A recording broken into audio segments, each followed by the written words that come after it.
پارہ نمبر 13۔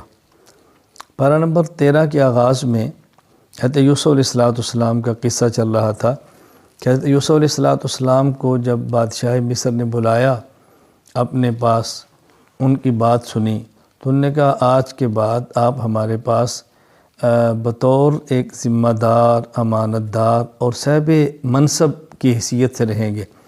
تو یوسف علیہ السلام نے فرمایا کہ تم مجھے خزانہ سپرد کر دو، جسے آج کے دور وزیر خزانہ کہتے ہیں، اور یہ فرمایا چونکہ میں نگرانی بھی کر سکتا ہوں، اللہ نے مجھے اس کا علم بھی عطا فرمایا ہے۔ اور یہ یوسف علیہ السلام کا عہدہ مانگنا اس وجہ سے تھا کوئی اور نہ اہل لے گا تو ضائع نہ کر دے، اس لیے، ورنہ نبی کو عہدے سے کیا غرض، پیغمبر کو تو اس کی ضرورت ہی نہیں ہے، خود نبوت کا عہدہ تمام عہدوں سے بڑھ کر ہوتا ہے۔ حضرت یوسف علیہ السلام یہ خزانے پر متعین ہو گئے۔ یوسف علیہ السلام کے بھائی آئے، انہوں نے اس وقت یہ طے کیا کہ ہر آدمی کو خاص مقدار میں غلہ دیا جاتا، اور یہ شرط تھی کہ جس کو غلہ لینا ہے وہ خود آئے۔ چنانچہ یوسف علیہ السلام کے بھائی آئے، اور آپ کا سب سے چھوٹا بھائی وہ ساتھ نہیں تھا۔ جب یہ واپس کیے تو یوسف علیہ السلام نے فرمایا کہ تم کتنے بھائی ہو؟ کہا جی ایک بھائی اور ہے، وہ باپ کے پاس فرمائندہ، اس کو بھی ساتھ لانا، اگر تم نہ لائے تو میں تمہیں غلہ بھی نہیں دوں گا۔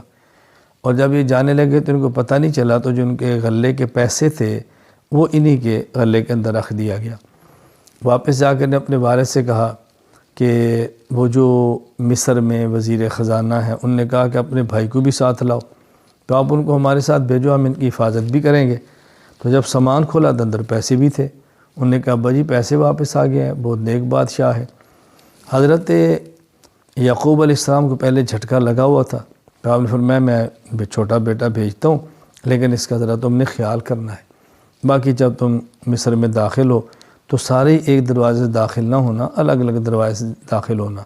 مطلب یہ تھا کہ نوجوان ہیں، کوئی نظر نہ لگ جائے، ایک تدبیر اختیار فرمائی، اپنے دروازے سے وہ چلے گئے۔ حضرت یوسف علیہ السلام کے بھائی جب پہنچے چھوٹے بنیامین، تو حضرت یوسف علیہ السلام فرمایا کہ تم نے مجھے پہچانا، میں تو تمہارا بھائی ہوں۔ خیر ان کو ساری بات سمجھا دی، اور ایک تدبیر اختیار کی کہ یہ چھوٹے بھائی حضرت یوسف علیہ السلام کے پاس رہ جائیں۔ جب یہ لوگ واپس جانے لگے تو وہ پیمانہ جس سے غلے کو وہ جس سے غلہ دیتے تھے وہ ناپ کے، تو وہ پیمانہ حضرت یوسف علیہ السلام کے فرمانے پہ ان کو چھوٹے بھائی کے غلے کے اندر رکھ دیا گیا۔ جب یہ چلے تو ایک شخص نے اعلان کیا حکومت کی طرف سے بھی ہمارا وہ برتن تھا وہ چوری ہو گیا، تو ہمیں تلاشی دو۔ انہوں نے کہا ہم تو چور نہیں ہیں، کہ اگر تمہارے سامان میں برآمد ہوا تو پھر؟ انہوں نے کہا نکل آیا، تو ہمارا اصول یہ ہے کہ جو چوری جیسے سامان برآمد ہوتا ہے اسی کو پھر رکھتے ہیں۔ تو اسی طرح کیا، خیر پہلے باقی بھائیوں کا سامان دیکھا، پھر ان کا دیکھا، بنیامین کے سامان سے وہ پیمانہ نکل آیا۔ تو انہوں نے کہا کہ آپ ایسا کریں، اس جگہ کو ہمیں رکھ لیں، ہمارے والد بوڑھے ہیں، وہ پریشان ہوں گے، تو آپ ان کو چھوڑ دیں۔ تو یوسف علیہ السلام فرمایا بھی ہم کیسے ظلم کر سکتے ہیں، جو جیسے چیز برآمد ہوگی اسی کو رکھا جائے گا۔ خیر رکھ دیا گیا۔ یہ واپس چل پڑے تو ان کے سب سے بڑے بھائی یہودا نے کہا کہ تم جاؤ، میں تو نہیں جا سکتا، پہلے باپ کو بہت چوٹ لگی ہے، باقی اگر والد کو شبہ ہو کہ ہم نے زیادتی کی ہے تو انہیں کہنا ساتھ قافلے والوں سے پوچھ لیں، ہمارا کوئی قصور نہیں ہے۔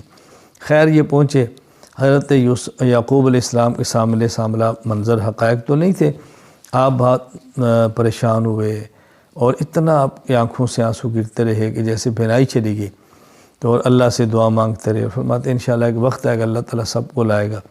تو یہ لوگ پھر جب ابھی قحط تھا، غلہ کم تھا، تو پھر گئے غلہ لینے کے لیے، یوسف علیہ السلام کے پاس پہنچے تو یوسف علیہ السلام نے ان کو فرمایا کہ تم نے پہچانا میں کون ہوں، یا وہ کیا معاملہ ہے تمہارا؟ جو ان کے احوال پوچھے تو ان نے کہا کیا تو یوسف تو نہیں ہے؟ فرمایا ہاں میں ہی یوسف ہوں۔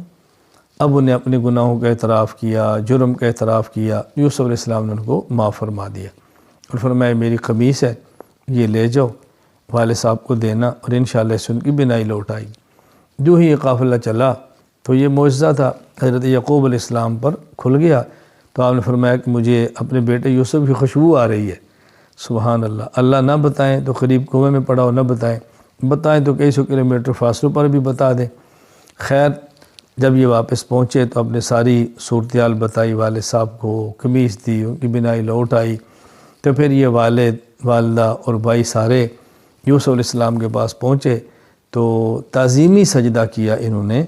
یہ وہ خواب تھی یوسف علیہ السلام نے دیکھی تو اس کی آج تعبیر سچی نکلی کہ آپ کے بھائی ہیں، انی رأیت 11 کوكبا، 11 بھائی، پھر والد اور والدہ۔ یہ سجدہ تعظیمی تھا۔ عبادت کا سجدہ یہ تو حرام ہے، کبھی بھی جائز نہیں ہوا۔ ہاں تعظیمی سجدہ یہ ایک الگ چیز ہے، پہلی شریعتوں میں تھا، اب اس کی کوئی گنجائش قطعاً نہیں ہے۔ یہ مختصر سا اختصار سے میں نے واقعہ پیش کیا۔ یوسف علیہ السلام کے قصے کو اللہ پاک نے احسن القصص فرمایا ہے، بہترین قصہ ہے عبرت کے اعتبار سے، یکجا سارا بیان کیا۔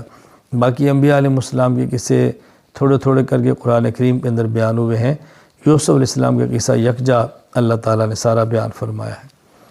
سورۃ الرعد، اس کے آغاز میں اللہ تعالیٰ نے توحید کو، رسالت کو، قیامت کو، جو بنیادی عقائد ہیں دلائل کے ساتھ بیان فرمایا۔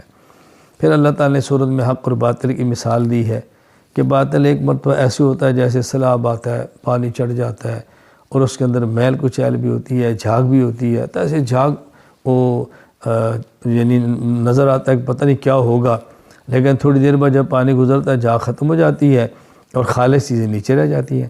فرمایا اس طرح جب باطل کا ریلا آتا ہے تو بس اوقات حق بظاہر دب جاتا ہے، باطل ختم ہوتا ہے، حق پھر نیچے اوپر کے سامنے آ جاتا ہے۔ تو وقتی حالات سے بندے کو متاثر نہیں ہونا چاہیے، حق حق ہے اور حق اپنی طاقت دکھاتا ہے، حق اپنا راستہ بھی بناتا ہے۔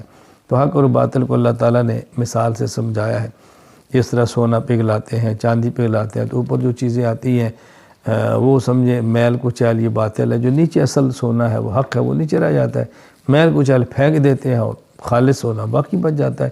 اسی طرح باطل آتا ہے اور ختم ہو جاتا ہے اور حق باقی رہ جاتا ہے۔ اللہ تعالیٰ نے پھر اس صورت میں متقین کی صفات کو بیان فرمایا ہے۔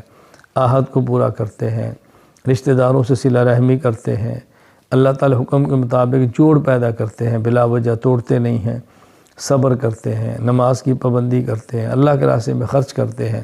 اور جو لوگ فساق ہیں ان کے اندر یہ صفات نہیں ہیں، اللہ تعالیٰ میں متقین اور صالحین میں شامل فرمائے۔ پھر آخر میں اللہ تعالیٰ نے اپنے پیغمبر کو تسلی دی ہے کہ یہ کہتے ہیں تو رسول نہیں، آپ ان کی پرواہ نہ کریں، آپ فرما دیں کہ اللہ کافی ہے میرے گواہی دینے کے لیے، اور جن کے پاس کتاب کے علم ہے وہ بھی جانتے ہیں کہ میں سچا رسول ہوں۔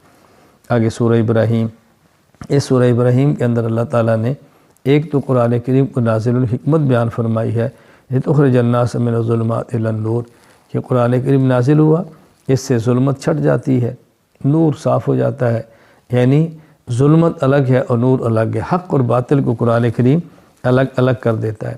اس میں تو موسیٰ علیہ السلام کے قصے کو بیان فرمایا ہے، اور پھر بطور خاص کلمہ طیبہ اور کلمہ خبیثہ، اچھا کلمہ اور برا کلمہ، اس کو اللہ تعالیٰ نے مثال کے ساتھ سمجھایا ہے کہ اچھے کلمے کی مثال ایسے ہے جیسے درخت ہے، جڑیں اس کی زمین میں ہیں اور مضبوط ہیں اور بلند درخت ہوتا ہے۔ اس طرح کلمہ طیبہ بہت مضبوط ہوتا ہے، اس کو ختم کرنا مشکل ہوتا ہے، اور جو کلمہ خبیثہ ہے وہ ایسے ہے جیسے ایک درخت ہے جس کی جڑیں بھی مضبوط نہیں، جدھر سے ہوا آئی تو اس کو کھاڑ کے لے گئی۔ خیر کلمہ طیبہ کو اللہ نے ایک اچھے درخت، مضبوط درخت اور بڑے درخت کے ساتھ تعبیر کر کے مثال دے کر سمجھایا ہے۔ اس پارے کے آخر میں اللہ تعالیٰ نے ابراہیم علیہ السلام کی دعا کا ذکر کیا ہے۔ جب آپ اپنے بیٹے اسماعیل اور اپنی بیوی ہاجرہ کو چھوڑ کے کعبہ میں گئے تو دعا مانگی ہے، اے اللہ کریم یہاں پہ ان کو رزق دے دینا، اللہ کریم امن کا گہوارہ بنا دینا، میرے ماننے والے ہیں جو میری اولاد ہے، اے اللہ ان کے اوپر اپنا خاص کرم فرمانا۔ اللہ نے دعا قبول فرمائی ہے، اور آج پوری دنیا میں کعبہ اور مکہ امن کی جگہ بھی ہے، اور جب موسم نہیں ہوتا پھر بھی سارے رزق، سارے پھل الحمدللہ وہاں پہ میسر ہوتے ہیں۔ اور یہ دعا مانگی کہ یا اللہ جو میری بات مانتے ہیں ان کو معاف بھی فرما دینا، مغفرت کی دعا بھی مانگی ہے۔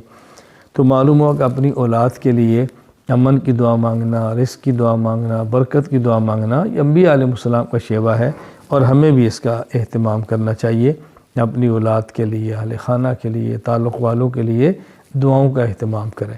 اور پھر کفار کو بتایا کہ تمہارے پاس کچھ بھی ہے، طاقت ہے، یہ ظاہری ہے، یہ ختم ہو جائے گی۔ اللہ تعالیٰ ہمیں اپنی ذات پر ایمان کامل عطا فرمائے، اور اپنے اور سب کے لیے دعائیں مانگنے کی توفیق عطا فرمائے۔